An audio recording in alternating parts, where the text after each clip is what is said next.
Apa kabar peraih mimpi? Kita membahas kesempatan. Nah, kesempatan ini bisa menghasilkan uang dan kesempatan ini adalah milik siapa saja. Cuman kita butuh kepekaan dan kita akan bisa mengambil sesuatu untuk perubahan hidup kita selama kita bisa mengambil kesempatannya. Tapi ada kadang itu beberapa hambatan. Nah, biasanya hambatan itu adalah muncul bisa dari keraguan diri kita, bisa jadi karena kata orang yang tidak mengerti. Jadi hidup kita diatur orang, misalkan nih, kita mau memulai sesuatu. Terus ada orang yang bilang, wah itu pasti nggak jalan, kompetitornya banyak. Terus itu sudah barang umum. Ya belum tentu, karena namanya peluang. Itu setiap orang punya strategi masing-masing dan orang memiliki teknik masing-masing ya.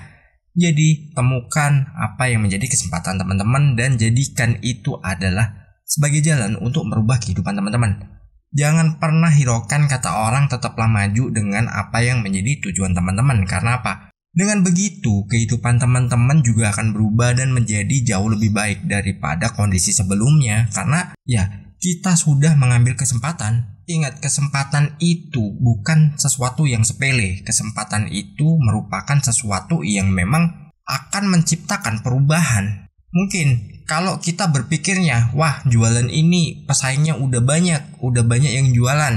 Nah, pedagang beras di pasar itu berjejer-jejer, mereka punya porsinya masing-masing, mereka punya rezekinya masing-masing.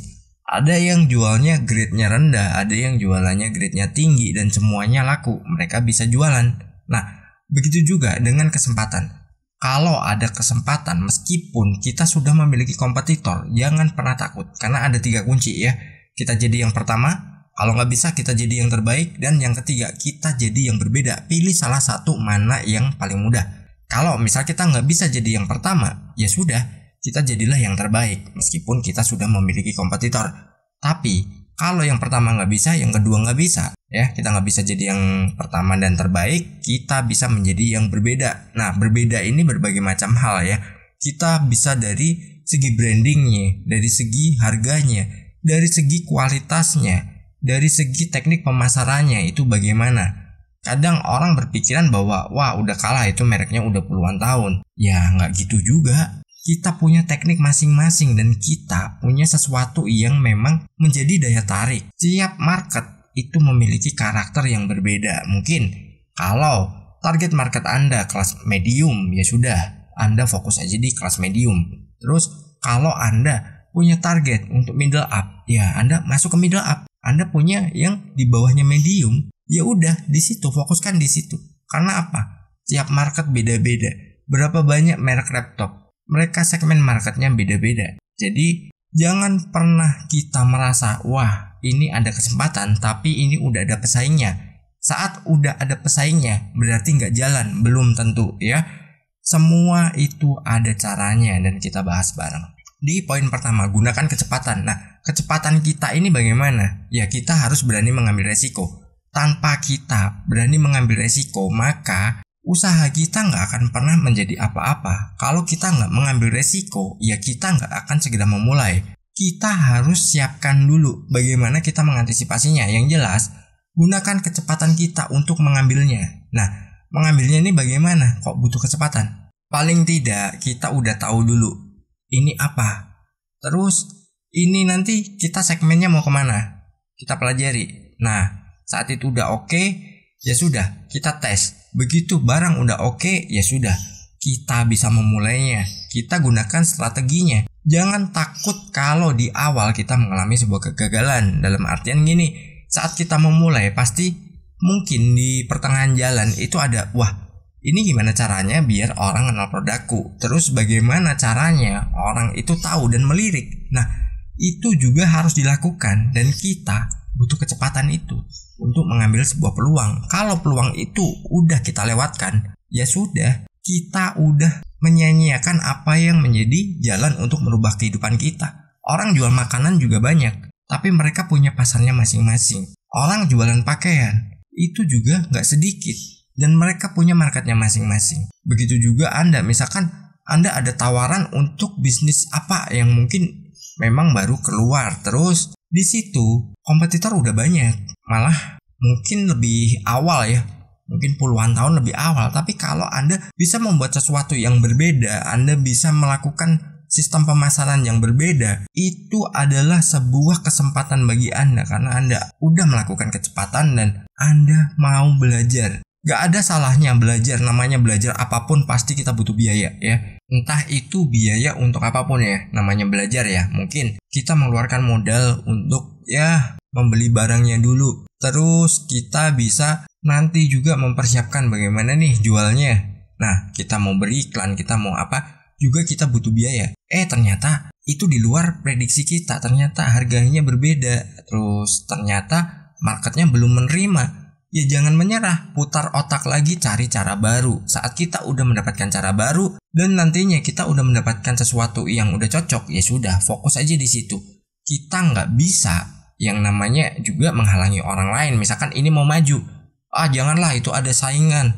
Woi, kasihan banget ya. Kita ini butuh sesuatu yang berbeda. Kita punya strategi sendiri. Orang gagal adalah orang yang gak pernah berani mencoba. Orang yang gak pernah berani untuk melangkah, itu orang yang gagal. Dan itu orang yang gak akan pernah maju. Kalau lu miskin, lu bakal selalu miskin. Ya, gak akan pernah bisa berubah. Bahkan John Com aja, pencipta WhatsApp, dulunya juga gelandangan loh. Dirinya berani mencoba. Ya, saat itu dia dipandang rendah mungkin. Karena apa?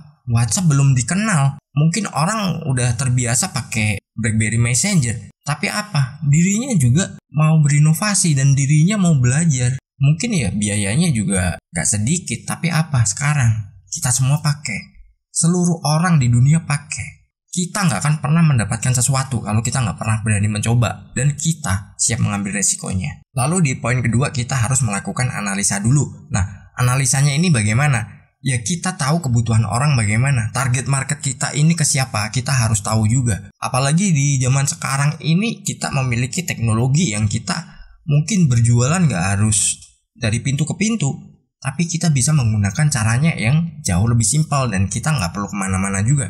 Kita ada sistem. Kita ada yang namanya ya mungkin mesin pencari. Kita ada yang namanya WhatsApp. Kita ada yang namanya telepon. Kita bisa menghubungi, kita menawarkan. Atau mungkin kalau kita dengan cara konvensional itu butuh biaya juga kan. Kita mau jalan ke sana kemari, kita butuh bahan bakar ya untuk kendaraan dan untuk diri kita. Nah, kita analisa dulu target market kita ini siapa. Mungkin kita bisa memulai daerah yang terdekat dulu. Setelah itu apa? Ya sudah, kita lakukan aja, kita mulai, kita tawarkan. Masa iya kita mungkin menawarkan 100 orang, 1 orang pun gak mau? Itu gak mungkin. Pasti ada. Dan dari situ dibutuhkan yang namanya nanti word of mouth. Jadi mereka bisa mengajak orang lain juga untuk membelinya. Apalagi nih, di zaman sekarang itu kita bisa membuat sebuah video dan kita memperlihatkan hasilnya. Misalkan kita punya produk apapun secara langsung. Nah, orang juga akan lebih tertarik. Orang akan lebih percaya lagi. Gak ada salahnya kita memulai, gak ada salahnya kita ini melangkah. Ingat, kesempatan itu udah datang itu bukan karena sesuatu yang kebetulan. Kesempatan itu Tuhan yang mengarahkannya. Nih, gua kasih kesempatan nih, lu ambil gak? Kalau kita gak ambil, ya sudah, kita menyia-nyiakannya. Tuhan marah, kita gak dikasih. Ya, besok lagi, lu dikasih aja, lu tolak. Nah, mau gimana? Susah juga kan? Nah, jadi ada kesempatan, ambil aja. Rubah hidup teman-teman. Jangan pernah jadi orang yang ya bisa dibilang loser. Saat kita udah menjadi seorang loser, ya kita selamanya akan ditindas orang. Ya, ingat, ego juga dibutuhkan. Karena apa? Hidup kitalah yang menentukan, bukan orang lain, bukan siapa-siapa. Nah, di poin ketiga adalah ambil kesempatan itu. Ya, mungkin tadi udah sedikit disinggung ya. Setiap ada kesempatan, ambil aja. Ya, selama itu tidak merugikan. Misalkan ini ada bisnis nih, lo store dulu 50 juta nih. Ya, nanti lo hasilnya 1 miliar dalam setahun. Nah, kalau itu perlu dipertanyakan. Tapi kalau sesuatu yang real dan kita bisa menganalisanya dan kita tahu target marketnya nanti ke sini, ya udah ambil aja dan jadikan itu adalah sebuah peluang yang memang membawa perubahan pada hidup kita. Jangan pernah sia-siakan kesempatan.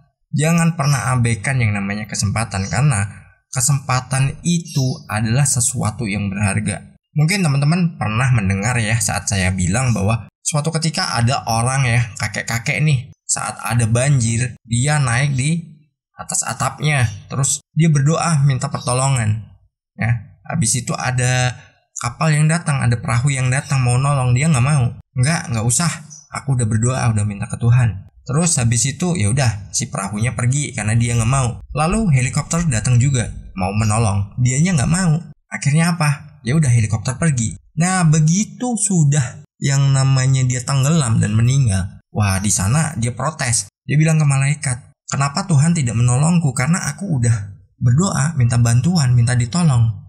Lah elunya ngawur 2 kali dikasih pertolongan, elunya nggak ikut. Itu ilustrasinya ya. Jadi kalau ada kesempatan, kita udah berdoa, dikasih kesempatan, ambil. Perubahan hidup kita adalah kita sendiri, bukan orang lain. Jangan lupa raih mimpimu. Bye-bye.